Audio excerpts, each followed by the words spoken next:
Hi guys, welcome back to TechJomedia. ఈ సెషన్‌లో installing నోడ్.js and NPM గురించి చూద్దాము. లోకల్‌లో నోడ్.js సెటప్ అయ్యి ఉంటే we can run our projects. So, నోడ్.jsని మనం ఎలా ఇన్‌స్టాల్ చేసుకోవాలి మన లోకల్ పీసీలో అనేది కంప్లీట్‌గా ఈ వీడియోలో చూద్దాము. It is very simple. మీరు ఈ వెబ్‌సైట్‌లోకెళ్ళి node.js.org వెబ్‌సైట్‌కెళ్ళాక ఇక్కడ మీకు ఎల్‌టిఎస్ వర్షన్ ఉంటది.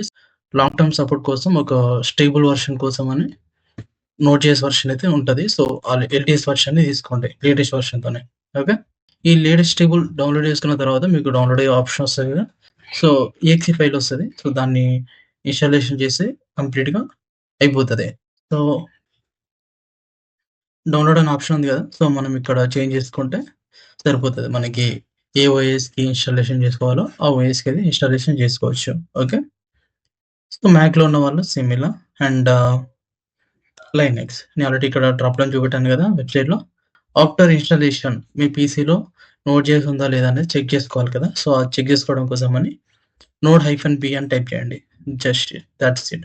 టెర్మినల్ ఓపెన్ చేసుకొని node-b అని టైప్ చేస్తే మీకు ఆ వెర్షన్ నంబర్ వస్తే మీ దాంట్లో మీ లోకల్ పీసీలో నోడ్.js ఇన్‌స్టాలేషన్ అయిందని సో, అర్థమైపోతది ఈజీగా. అండ్ సిమిలర్‌గా ఎన్‌పిఎం కూడా అలానే చేయండి. నేను ఆల్రెడీ ఇన్‌స్టాల్ చేశాను. ఒకసారి మీకు చూపిస్తా. node-b అని టైప్ చేయండి and click enter. Okay. So, నాకు 20.12.2 ఆ వెర్షన్‌తో అయితే నోడ్.js ఇన్‌స్టాల్ అయ్యి ఉంది నా పీసీలో.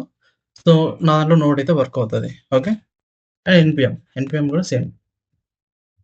ఈ 2 థింగ్స్ వర్క్ అయినాయనుకో మీ దాంట్లో సక్సెస్‌ఫుల్‌గా అయితే నోడ్.js ఇన్‌స్టాల్ అయినట్టే. సో, ఇన్ కేస్ మీకేమన్నా ఎర్రర్ వస్తే please comment below then I will reply to that. Okay. And if you are not subscribed to our channel, please do subscribe and support. Thank you so much.